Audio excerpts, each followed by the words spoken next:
Basic Education Minister Angie Motshekga says there's been a slight improvement in matric performance of the 2021 class. She says this is despite continued disruptions to schooling due to the COVID-19 pandemic. Motshekga officially announced the results in Johannesburg this evening. The 2021 NSC overall pass rate, including the progress learners, stands at 76.4%.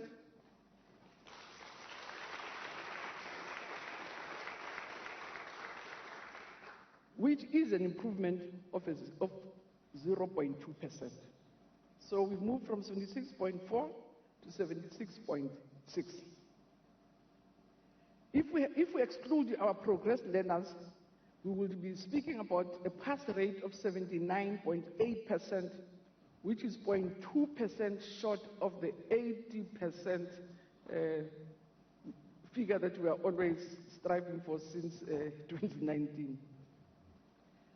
When we further analyze the results,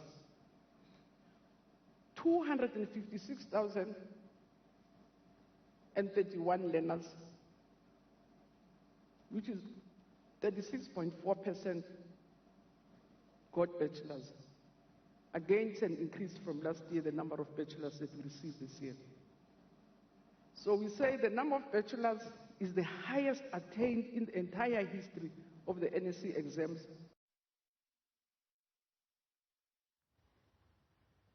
Now tonight we unpack the matric results. The IEB matriculants scored over 98% pass rate with 89% bachelor's degree entry, while the NSC matriculants scored 74.4% and 36.4%, 76.4%, I beg your pardon, and 36.4% bachelor's degree entry.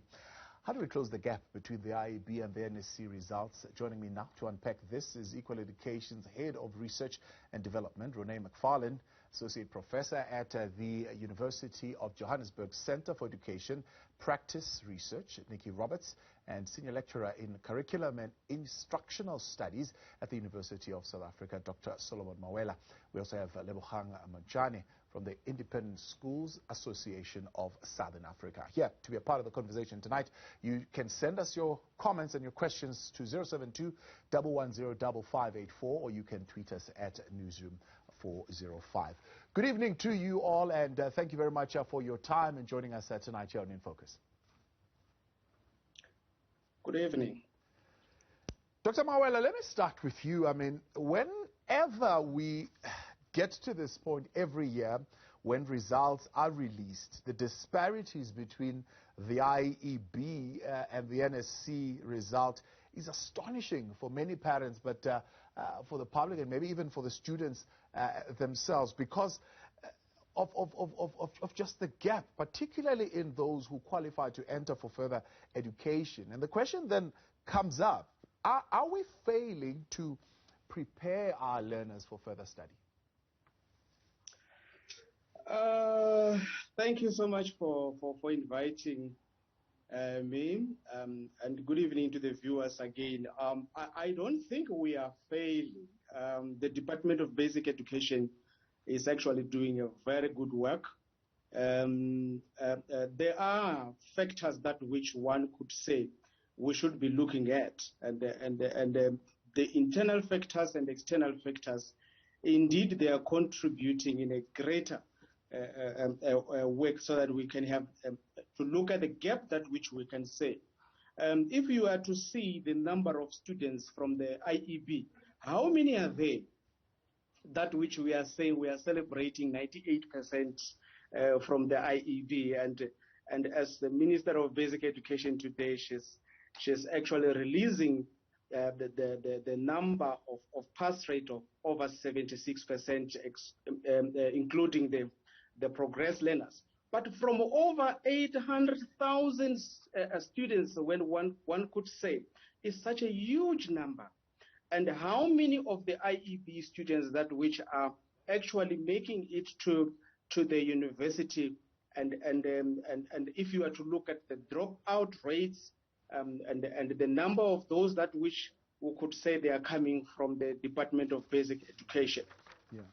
And one could say... If we are there, maybe let's argue that particular point a little bit further. I mean, latest numbers that I saw, maybe they could have changed, but the IEB students account probably for, what, 10% of the education system in the country as compared to the NSC. But we're talking here as far as output. If within their output they can be able to bring out 89% bachelor's pass, and within our output in the NSC system, we are only able to master 36%.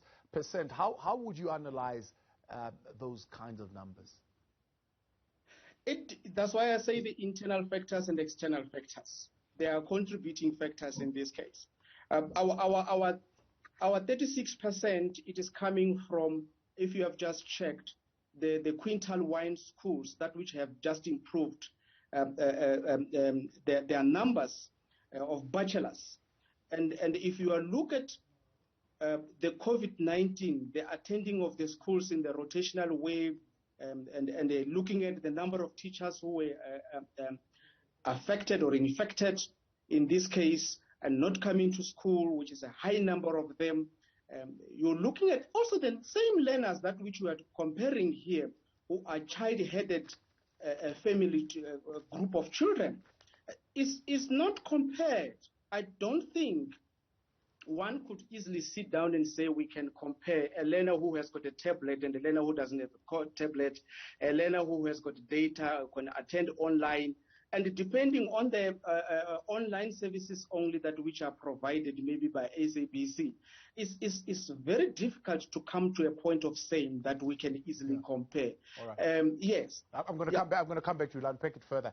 Nikki, let's bring you in, if you can unmute there for us. Private schools, yes, represent a small percentage of the school system. However, when you look at the delivery in terms of the number of those who go to university, but even those who graduate at university, that number is disproportionate to what we're getting to out of the NSC. What's your analysis?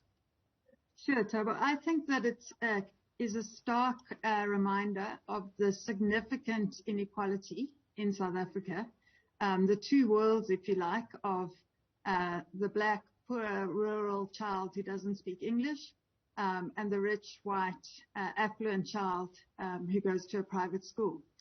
And I think at a time like this, when we are looking at results, looking at those two extremes, we have to ask what in our policy environment is enabling this level of inequality.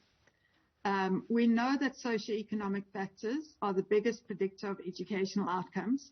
To do well at school, you choose your parents well. Make sure they're educated, they're rich, and they speak the language that's spoken at school. And you're pretty much guaranteed to be getting a good result. So that's where I think we do have to think about our schooling system in relation to these two poles, and to be asking what in our policy framework allows for this level of inequality, which has been made far more stark under the COVID conditions which class of 2021 experienced. Yeah.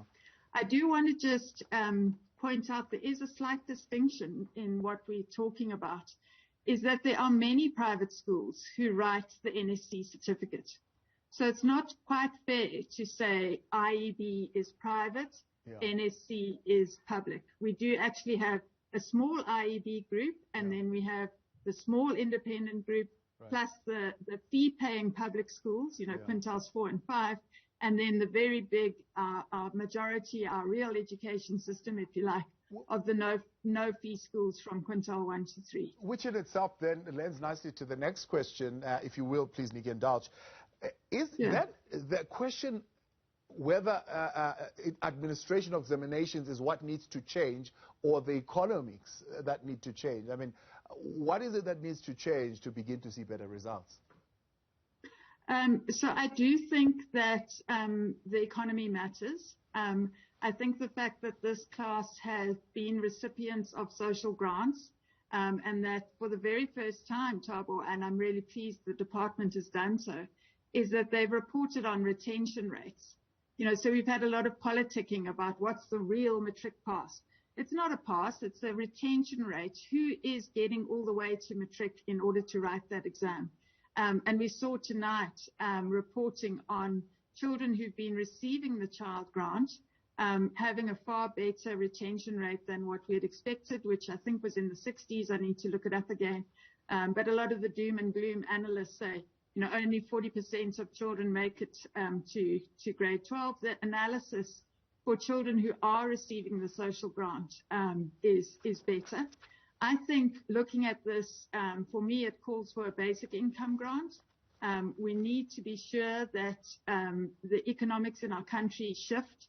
It may call for a capping of fees, for making sure that independent schools who charge fees have a quota system of 25% of their children must be not paying fees, so on full bursaries and fully supported.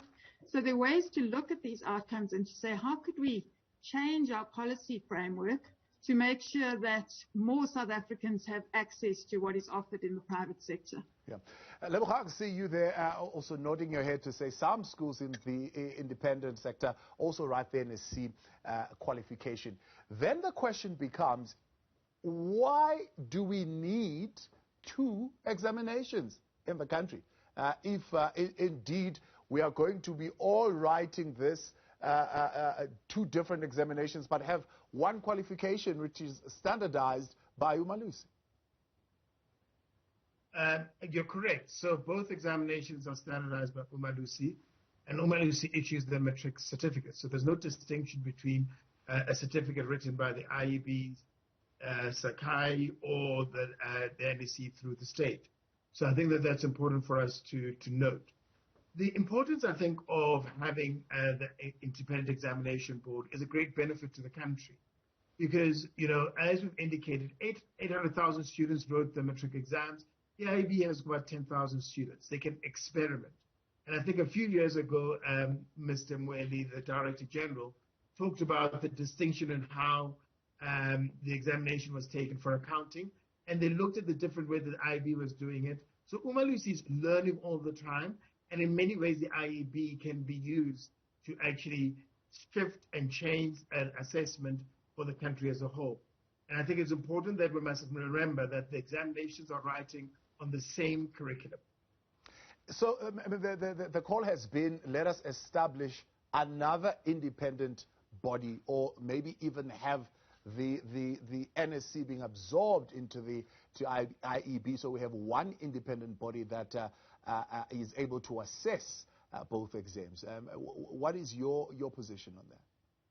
That independent body is uMalusi. We already have it. So, and I think that rather the debate actually has been, should the government be able to issue exams without actually being independent of the National Department of Basic Education? So that is actually the big debate at the moment.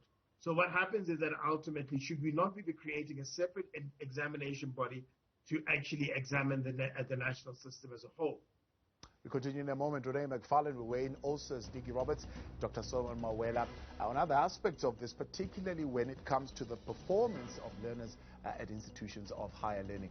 And tonight, the conversation is on the performance of the 2 administration or exam administrations in the country, where one performs better, while the other one is seemingly, but if you look at the bigger scope, especially from our panel tonight, of the numbers that go through that, comparatively, a little bit more learners are actually coming through the NSC program. But Renee, let me bring you here. When you compare directly the 2 examination, is there one which is a better qualification, and therefore, this perception that one is harder and is for the rich and the other one is weaker and is for the poor? I mean, what is the truth in that?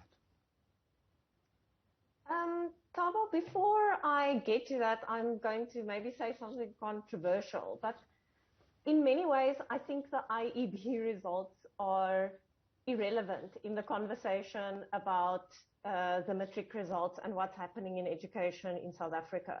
While private schools may make up to 10% of schools in the country or enrollments, the IEB results make up 1% of the learners who pass matric. And so you could pick out 1% of learners in the public education system who perform just as well as these IEB learners. And this comparison, as if we're comparing things that are in any way comparable, is really a distraction from the real conversations around what's happening in public education and what the systemic issues are for us to address. As to which exam is the best, I don't have a strong opinion on that. I think that the IEB generally is regarded as more authoritative internationally, but many learners pass their public education NSC exams and successfully go on to study abroad or have successful careers in South Africa. So I don't think the NSC in any way is inferior in that sense. Yeah.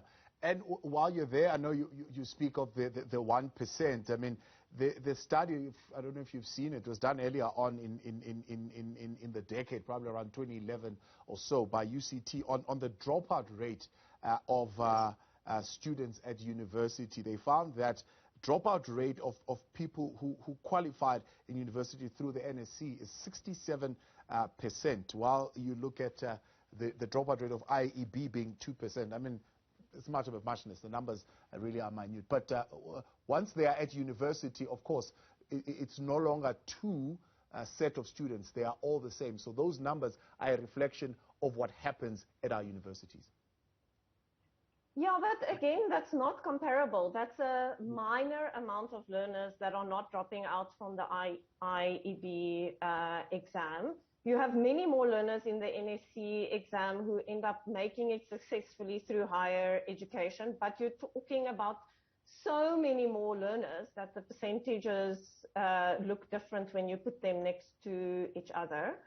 As Nikki has said, we know what a big contribution socioeconomic factors make to education outcomes. So you would expect that learners who are attending public schools, around 80% of which are no-fee schools, which only rely on state subsidies for their funding, that learners attending those schools would struggle more in higher education, not necessarily only as a result of the education they received, but as a result of multiple factors that affect their lives and therefore affect their education. Yeah. So, Nikki, I mean, are we purely here looking at whether or not the classrooms are smaller? Let's improve the socioeconomic conditions. Let's get these schools a little bit more better resourced, and that's the end of it. I mean, are we getting better value in terms of the amount that we are spending versus the GDP in the country? I think others are saying it's 280 billion is what I'm seeing here being the conversation. So I think part of the controversial question is not whether the NSC should be absorbed into the IEB, but rather the other way around. Are we seeing a disproportionate amount being spent on children who are already privileged, significantly privileged, and could that money be better utilized in the public system? And for me, you know, there are countries that legislate and say education is a national asset, it's a public good. Yeah. And we do not allow private schools to exist. Yeah. That's a controversial take. But to me, your question of can the IEB absorb the NSC? The answer is absolutely not. It's minuscule and it's not able to do what the NSC does. Yeah. The question of can the NSC take IEB and administer exams to those small proportion of schools? Absolutely. We have an efficient machine that has done what it's needed to do well over the last 10, 12 years. Occasionally we have an exam leak that's publicly acknowledged. The results are analyzed and published. The same metric is used for access into university. And so for me, the question is, why do we have an IEB exam? Yeah. What is your answer to that? Do you have an answer? Why has it taken so long? I mean, these calls have been made for a while to say, away with this. Let's have one system of examination in the country. Look, I like to take the long view, Thabo. So I think when you do look, at prior to apartheid, we had prior to democracy under apartheid, we had 19 different departments of education. I think today we celebrate the fact that if Renee's stats are correct, that 99% of our matriculants are writing a single national senior certificate, which is administered through public schools. And some private schools who've realized, hey, this quality is actually great. And it's not necessarily that private means better. We have a small proportion who are using an IEB curriculum. I think that in some ways it's helpful to have that competition, that engagement that Lebogang referred to, that they can compare and talk to each other. It's hard to set a good assessment that has high stakes, as we see with matric. And so my sense is, what the exam is at this point in time, we know that it is of high quality. It is regarded by universities. Everybody gets the same treatment, and Umalusi performs the role as it should as the independent body. So I'm with Renee of, it's actually insignificant. My only thing is the amount that gets spent on it. Wouldn't it be better improving the NSC system? Lebogang, the amount spent on private schools, would it be better spent improving the conditions of public schools? Ironically, I think that by having independent schools, we actually free up more resources for indigent students in our country, because these parents are paying taxes, and the fees that they pay to independent schools are post-tax. So I think that is really a great asset to the country to have independent schools to add to the mix. But I think that it really should be important that if we're talking about an independent school, you cannot say that you're independent, yet you cannot be independent to do assessment. And also, we live in a porous world. The reality is that if parents feel that they would like their children in independent schools, they will find independent schools. So are they going to find them in South Africa, which is our hope? Because I think that's a benefit to our country, and I think the minister sees all children in the system to be South African children. Or, like many of our African countries, they export the children of the elite to European countries to get an education. I really love the fact that we South Africans do a South African curriculum, and that all of us, both in independent and public, are actually accessing a South African education, rather than, I'm sorry, let me just clarify. Few do foreign qualifications, but the vast majority of children in independent schools are doing the South African curriculum. I think that's a very good thing for our country. Are we using the same criteria in assessing? No, I mean, I think that each school also has varied assessment standards, and I think that is also why we're talking about this difference even within schools. And also, different schools offer different offerings. So, I mean, to my great regrets, many of our independent schools don't even offer history as a matric subject. So we are talking about a diverse system, and it's important for us to have diversity, because ultimately, if you have a uniform system, I think that in many ways you are weakening the strength of the human capital that you're trying to develop for the country and the world as a whole. Yeah, I'm just trying to get to the part where we understand what is the value that you are raising of having an independent assessment criteria. No, the point is that if you're in this independent school, you have to have independence in setting your own standards, and also, more importantly, assessing them. Yeah. And our constitution is very clear. Everybody can open an independent school on condition that the standards are not inferior to those of a comparable public school. I think that is a very good standard, and that is used in order for us to be able to license independent players in the education sphere. And I think that for me is a benefit to the country. Yeah. Also, if you're an independent school parent, you're paying taxes, and instead of actually going into the state system and forcing the government to spend money on you, you're relieving the state of that duty. Interestingly enough, independent schools who are subsidized still cost the state less than the state taking on the burden of educating all these children. So actually, this is a very cost-effective model for South Africa, and I think that we really should retain it. And also, more importantly, resources go where need is. Quintile 4 and 5 schools do not get the same kind of government support as quintiles 1 through 3. And that is exactly something that I think is a very important thing for us to distinguish. And then those poor independent schools that are charging lower fees are given a small subsidy. So those who have cost the state less, and those who are in need are given more. Very good system. McFarlane with us. We've lost Nikki Roberts there. She had to get to another engagement, but we still have Dr. Solomon Mawela as well as Lebogang Munchane with us, and taking your views as well, coming through on 072-110-5584.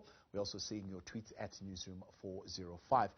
Dr. Mawela, then let's talk outside of the comparison, but looking at the actual bachelor's pass rate in the country. Can we confidently say that we are preparing and helping establish our learners for fruitful careers?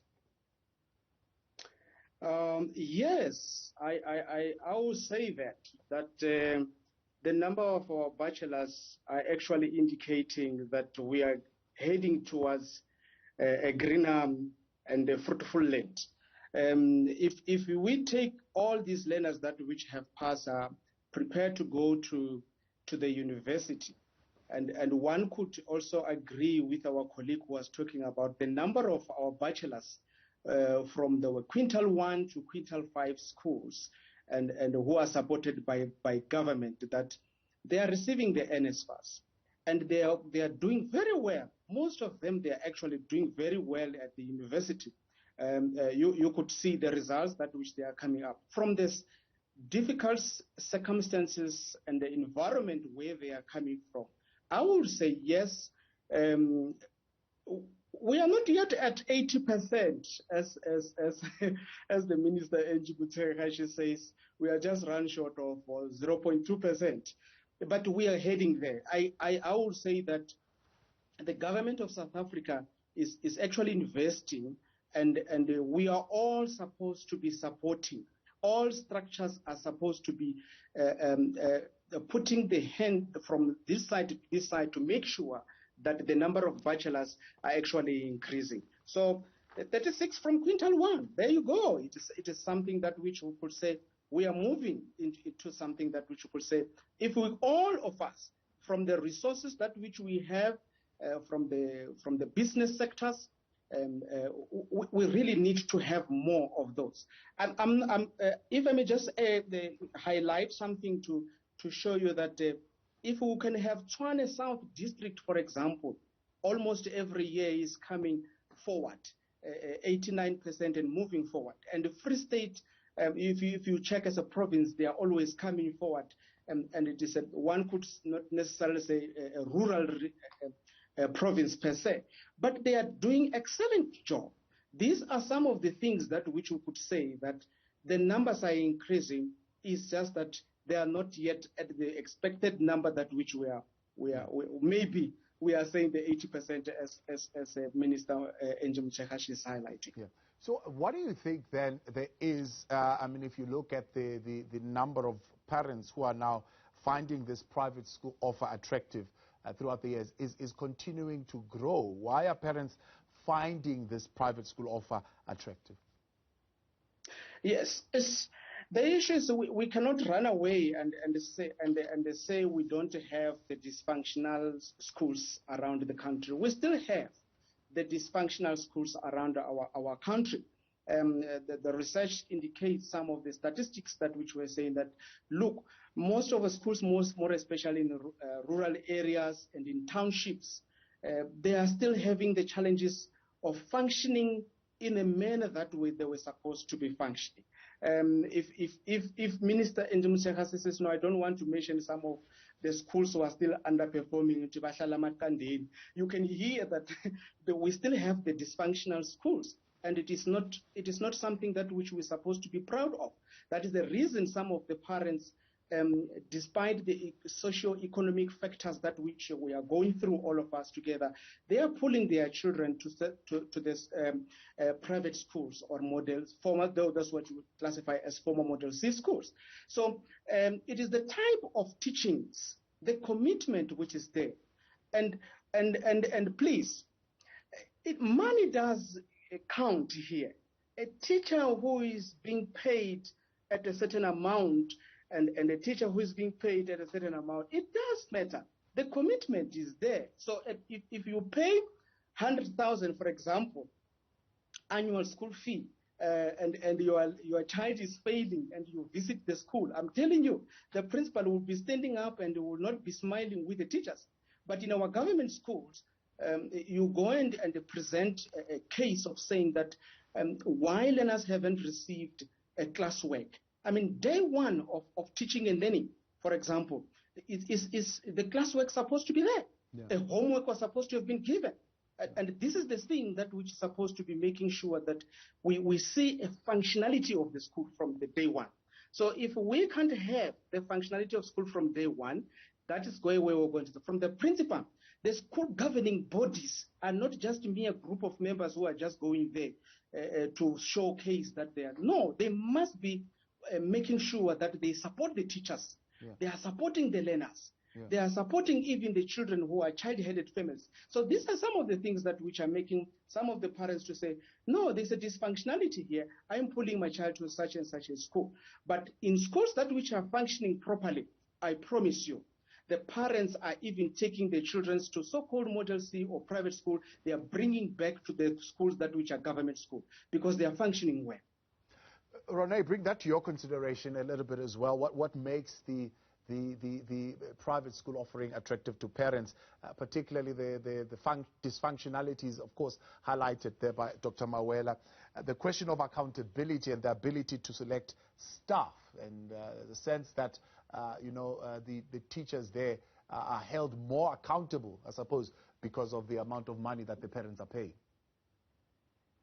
Yeah, we have to also look at the broader context, which is at play here, which is that globally you see growth in private education when there is this shrinking in the public education budget. And so it is not surprising that parents are wondering where else could they potentially find an education, because for the first time since our democratic transition, for the past 2 years, we've seen government actually cut education spending in real terms, which means our public schools are under significant pressure to produce the same level of education with less funding. And Solomon has talked about the tremendous amounts that parents invest in the education of their kids when they send them to private schools. But that also means that for the majority of parents in our country at the moment, it is not an option at all, regardless of how attractive it might seem. Around 80% of our learners attend schools where parents can't afford fees at all. And so really it should be our priority to fix and fund our public education system.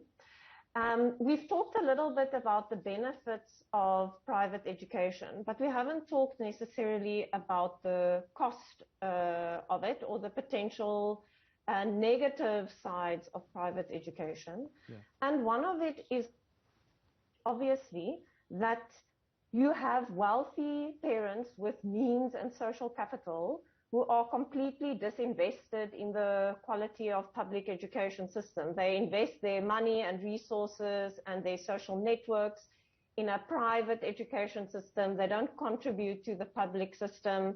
They don't engage in the public education policy debates or what's happening at the local public school. Well, Lebukhang says they pay tax. At least they do that bit. They pay their taxes. Yes, but we know that there is a cost to segregating learners along class. So there's also a positive peer effect of having learners from different backgrounds attend the same schools.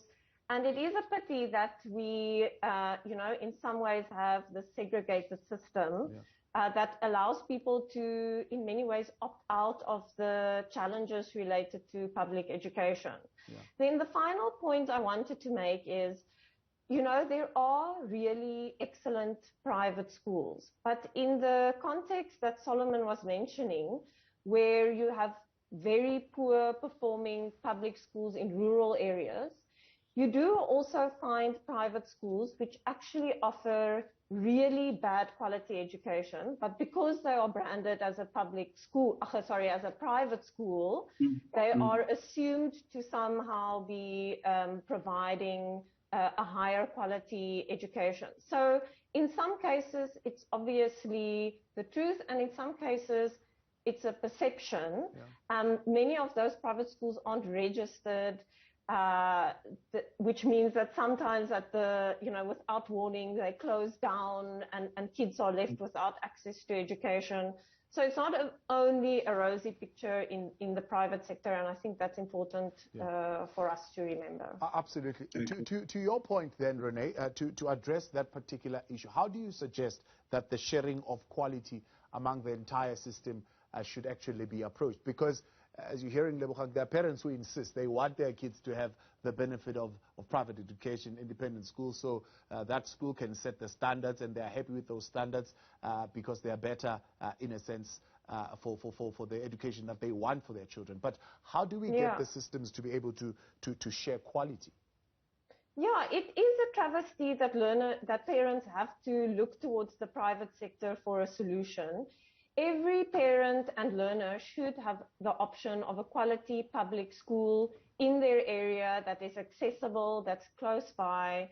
We have to fix education in our poor and rural schools, and ultimately that is where all our attention should be focused. Whether or not those private learners are in the public education system, I think it would be better for them to contribute, but ultimately that is not where our big attention should lie. Our big attention should lie with the broad schools in our country which are underperforming, which are struggling, and where teachers are expected to really perform against the odds. Yeah. Lebogang, how do we better share quality among the entire system? I've seen some raising the argument to say, well, we already do share. We share resources, we share material, especially with schools that are within our radius where we can able to reach them. Is that enough? And I think that you hit it there. I was actually going to respond to say that our independent schools do a lot more, especially when we compare to our international counterparts. And we at DSTV are very much in touch with what is happening internationally. We open up our campuses, and even we at DSTV in partnership with the Department of Basic Education to create quality maths and science teachers. So I really must say this. The notion that a solution for education is that parents are looking for solutions for quality education in private or independent schools is really, I think, a misconception. There are excellent public schools. And I think that also what we always have to remind ourselves of this is that generally the fee-paying schools, as Professor Nick Spohr has indicated, are the ones that are performing better than those who are not paying fees. So a quintile 4 or 5 school is, in some cases, is comparable to an independent school. And I think that also I want to warn parents, especially who are watching this evening, just because the school says it's quote-unquote independent or private, do not think that that school is automatically high quality. Some of them are fly-by-night. Make sure that those schools are registered with the Provincial Department of Education and that they give the IMIS number. It is vital that parents must not simply abandon public schools and think that therefore by having a child in a private school that the child is going to get a good education. Look for the quality of education, and there's much quality both in the independent and public system. We'll continue in a moment and wrap up the conversation tonight. Renee McFarlane, Nikki Roberts, and Dr. Solomon Mawela taking your views tonight on WhatsApp 072-110-5584. Also on Twitter tonight at Newzroom 405.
Welcome back. Thanks for staying on in conversation tonight with ISASA's Executive Director, Lebogang Montjane. We also have Head of Research and Development at Equal Education, Renee Mfallen, and we have Associate Professor, we had earlier on Associate Professor at UJ, and we have Curriculum and Instructional Studies, UNISA.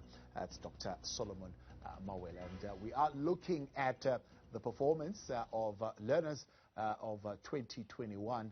And of course, getting some analysis on the quality of what we're getting as far as education is concerned. Let's hear your views tonight. On Twitter, Stuart saying it would have been a lot better if the South African education system integrates NSC, the Sakai, as well as the IEB, because at university, it's the same exam benchmark.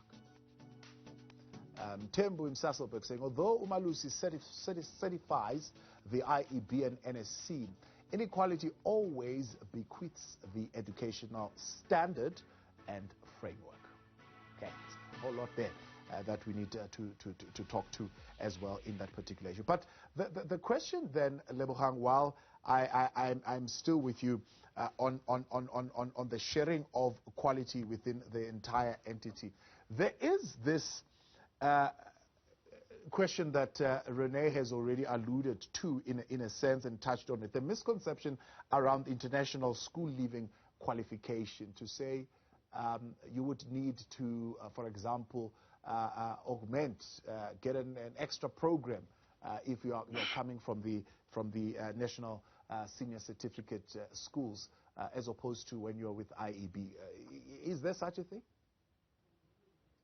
There actually isn't, and also not only with the IEB, also with the NSC. I think that we as South Africans must understand that our examinations board are benchmarked internationally. Our graduates from both public and independent schools go out into the world and do excellently. Just as well, just as many of our universities are very excellent universities that are competitive on an international basis. So we must not always think that international is always better. I mean, when you look at our top universities, they compete very effectively with their international counterparts. And I think that I'm so glad that, you know, as I'll call them, the mugshots that come out during matric exams, we are now seeing the people showing that they go to universities all over the world, including the very best and the wealthiest and most resourced universities in the world, and they walk in and compete with children from all over the world effectively. I think we need to put that myth aside immediately. Also, the idea that you have to do an international qualification in order for you to be able to access those universities is simply not true. And I'm glad to see that we're actually seeing that happening now. And certainly, I'm not going to mention names or schools or individuals, but I can assure you that the South African education is of a very high standard, and it is comparable with its international counterparts. All we have to do is even just look at where South Africans are internationally, and some of the most innovative thinkers in the world come out of our schools. Yeah. Okay.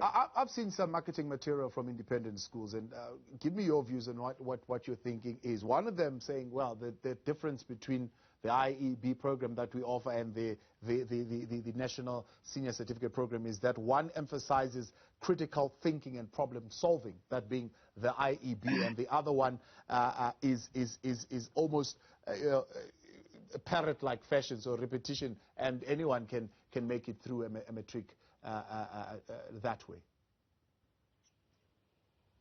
The difference is this, is that there's no question that children in quintile 4 and 5 schools and those in independent schools generally are in smaller classes, but more importantly, and I think that as Professor Roberts said at the beginning of this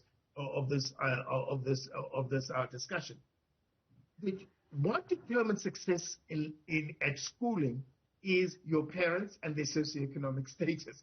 It's got nothing to do with pure brain power. We must always understand that the greatest contributor is whether your parents went to university or not. And also, I think when you said that statistics about NSC and IEB dropout rates, I mean, when you look at the challenges that students who have got NSFAS and those children who do not have to worry about where they're going to get their food, where their parents are putting them up in flats, they don't have to worry about that. They can focus on their studies.